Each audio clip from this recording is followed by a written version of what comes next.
धनुष मेरे हाथों से छूट रहा है। मेरा मन भ्रमित हो रहा है। मैं इन गुरुजनों, बंधुओं और पूजनीय प्रियजनों को मारकर इस राज्य को नहीं चाहता। इनके रक्त से सना हुआ राज्य भोगकर मुझे क्या मिलेगा? मुझे विजय की कोई कामना नहीं है। ये कैसा युद्ध है? सामने मेरे पूज्य गुरु द्रोण खड़े हैं, पितामह भीष्म, जिनके चरणों में मैंने सिर झुकाया है, उन पर मैं कैसे बाण चलाऊं? अर्जुन, यह तुम्हें शोभा नहीं। हृदय की इस तुच्छ दुर्बलता को त्याग कर युद्ध के लिए खड़े हो जाओ। पाप का भागी बनकर मैं इन्हें कैसे मारूं? इससे अच्छा तो यही है कि मैं शस्त्र त्याग कर बिना लड़े ही वन में चला जाऊं। मैं युद्ध नहीं कर सकता कृष्ण। अर्जुन, ये कैसी तुच्छ दुर्बलता है? ये किस मोह के जाल में फंस गए हो तुम पार्थ? स्वर्ग के द्वार पर खड़े होकर तुम कायरों जैसा व्यवहार कर रहे हो। उठो अर्जुन, लड़ो।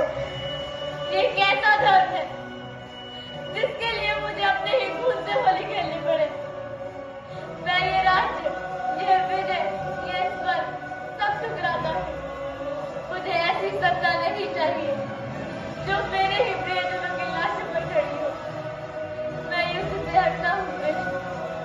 मैं कायर कहलाना स्वीकार करूंगा, पर ये पाप नहीं।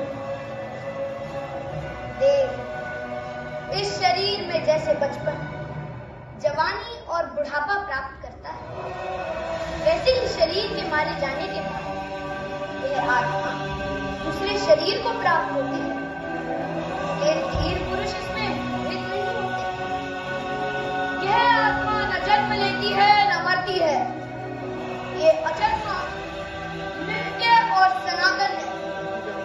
शरीर के मारे जाने के बाद भी यह आत्मा नहीं मारी जाती।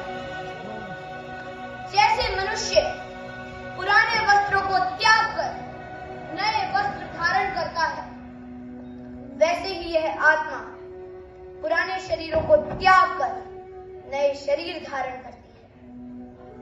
कर्मण्येवाधिकारस्ते मा फलेषु कदाचन।